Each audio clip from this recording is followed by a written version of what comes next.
Hello, everyone, and welcome to another beginner's guide to Spirit Island. Today we're going to be talking about Thunderspeaker. I was pushing around the idea of doing the Spirit next, and I saw Brandon ask for this one on the YouTube channel, so I decided I'm definitely going to do this one next.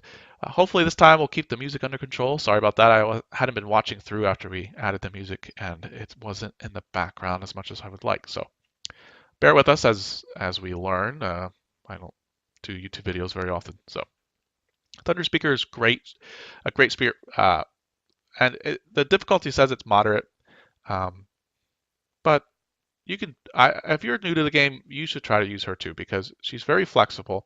She relies on the Dohan for a lot of offensive abilities, and that's where like the difficulty I think comes in because I think that's why they made her a moderate spirit because normally people tend to use Dohans as shields and they don't really care too much if a bunch die to protect the land. With her, you don't want the Dohan to die at all, and you're using them for offensive capabilities. It's just something to keep in mind if you're going to play her, and you need to let other players you're playing with know that as well. So her special abilities, you may move your presence along with the Dohan. This is extremely useful. And for each Dohan you move, or each Dohan that moves, you may move your presence along with it. And the weakness here is that for each Dohan destroyed by the invaders ravaging a land, that will also destroy one of your presence. For each one destroyed. And it's for presence within one space around. So you need to keep this in mind. It can be very painful if you lose 3 Dohan. That could wipe out half your presence on the board if it's in a bad spot. Your growth options, like most spirits, you have an option to add 2 presence. The difference here is that you need to add them where there's Dohan, which isn't a problem. Usually you want it where the Dohan are, so it's not really a detriment. You can also gain 4 energy and add 1 presence. You're mostly just going to choose this option if you need the energy, which you often will. And reclaiming. You can only gain new power cards when you reclaim, but at least you get to claim 2 with that 1 turn. The presence tracks. You can see the top jack. You will not be gaining a lot of energy. At the most, it's 3, and only at the very end of the track. But you do get some elements, free elements, which are very useful. And you can eventually reclaim a card each turn with the bottom track. And we'll talk more about that later. The innate powers, the first one just lets you move the Dohan around. This is very useful. The second ability, this is an offensive ability that lets you destroy a town for each Dohan, for each pair of Dohan in the land, and destroy a city for every 3 Dohan in the land. These, once you start being able to play 3 cards, it's fairly easy to make these fast. You can do it most turns, and that can be very useful, but sometimes you want them slow because sometimes you want to let them build up so that you can destroy even more towns and generate more fear. It is not hard to activate these abilities, especially with the cards you start with and the elements you get on your presence track. So the cards you start with, we'll go over words of warning first. This lets you defend for 3, and the Dohan can fight simultaneously with the invaders. This is a good card to use. You'll be using it for defend all the time. Sudden Ambush. This card you may not use as often. You'll want the elements, especially early on. It costs 2 though. You can gather a Dohan, and the Dohan in that land will kill an explorer. This can be useful to prevent the invaders from building, but it's kind of expensive, and depending on what your adversary is, it may not be that useful. Voice of Thunder, this card is very useful. It'll let you move around the Dohan, and it also generates fear, but I typically just use it to move around the Dohan, and it's free, which is always nice, especially when you're only getting 3 at the most, 3 energy. Manifestation of Power and Glory. This card is expensive, but it is so powerful, especially once you get your Dohan herded in one big marching army and a lot of presence with them. You can deal a tremendous amount of damage. All right, so I'm going to go over a simple game with just the easiest of easy difficulty levels. Your board's going to look something like this. When you start out, the mountains happen to be exploring first for the seed, which is the worst possible scenario for us here. Let's look at what we're going to do. If you've watched a couple of my other videos, it will come to no surprise to you that I want to destroy the starting city first. I like to do that. So in order to do that as quickly as possible, we will play Voice of Thunder, a manifestation of power and glory. But in order to do that, we will need to pick the growth phase that lets us gain 4 energy. Otherwise, we just simply won't afford it.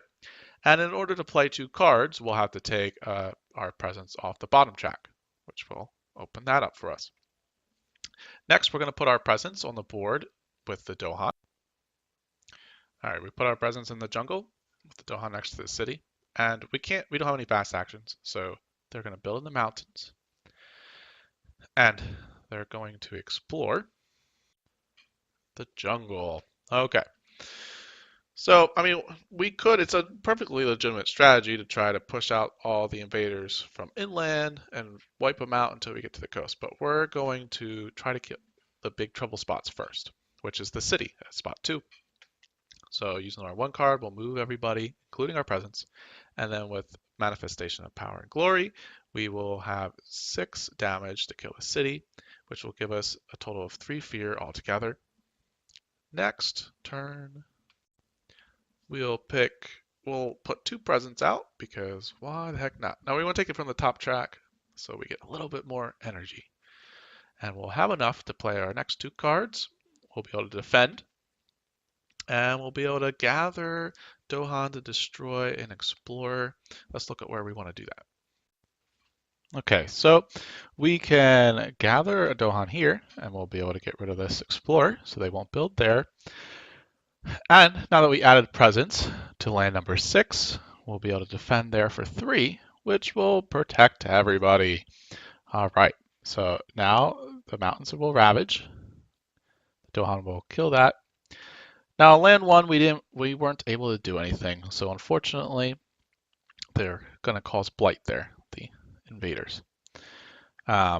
Next, the jungles build, and I'll just put a city here. And now land number 3 won't build because we killed the explorer. Hurrah!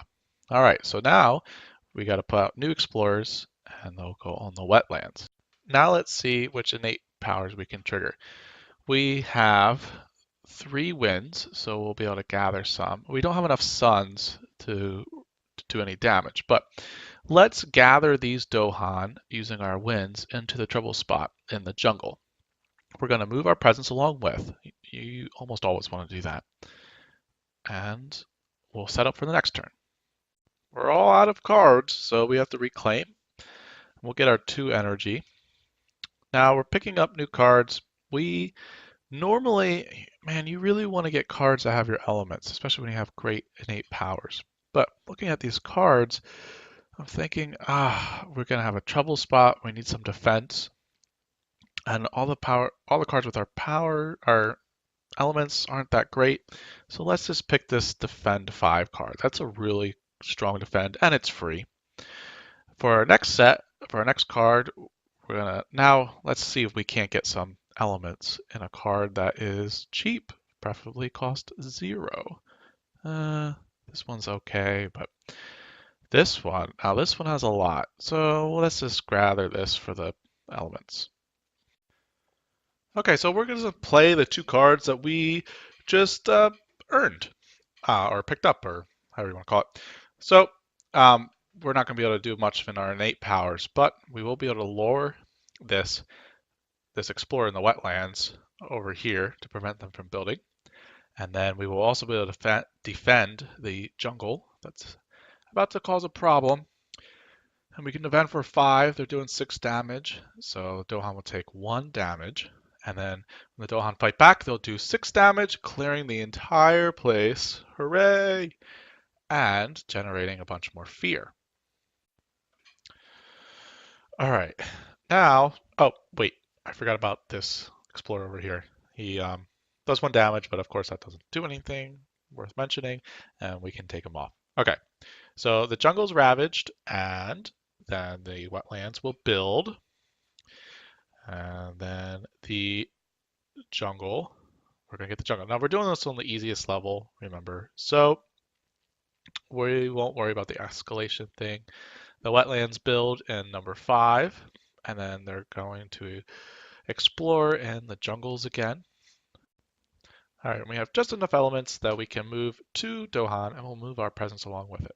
Okay, for the next turn, we were going to put out 2 more presents on the board.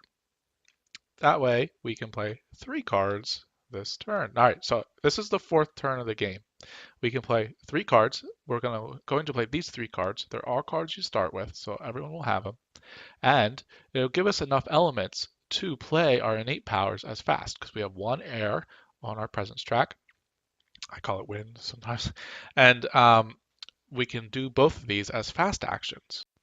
Now, I've just told you that you want to get those 3 cards played so you can do these innate powers as fast actions. But looking at the board here, there's not much to take care of. And so we're just going to choose to do those innate powers as slow this time. Now we're going to defend for 3 here, and they're going to ravage. So we'll kill those. We collect our fear for that. Let's see here. What builds? Oh, of course, the jungles build. So we're going to put little houses on these guys. And then our next card, they're going to explore in the mountains. All right, so this is going to force us to take care of the land that we've ignored at number 1. All right, so we have 4 slow actions that we can take now, which includes our innate powers that we chose to save until later. We're going to gather warriors here. No, I'm sorry. We're using our card to gather just 1 warrior, and we're going to lead an assault to kill that city.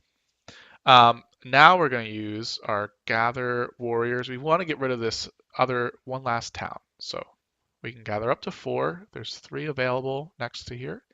And then we can use the manifestation of power and glory, which will let us smite this land with something. I don't know. They die, generating yet more fear.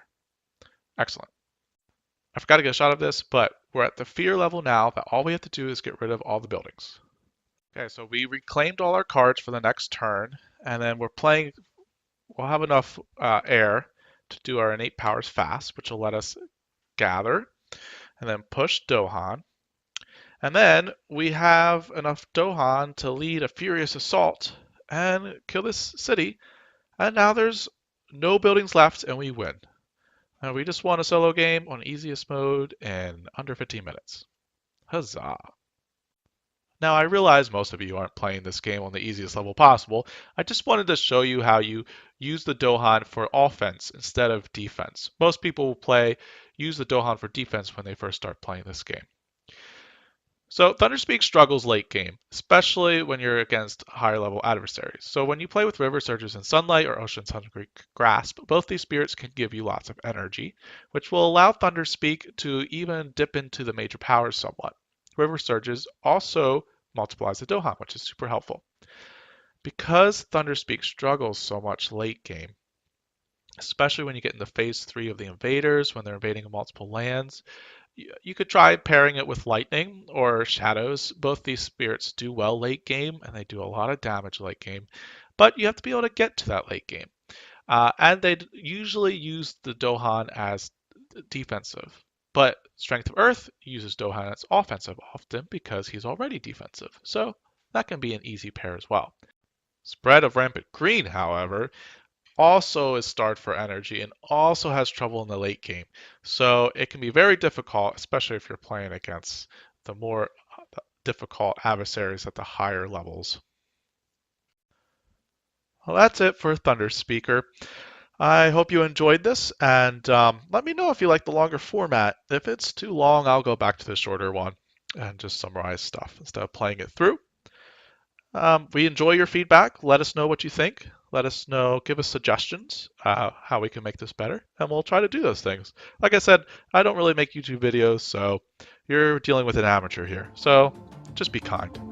And we'll see you next time. Thanks.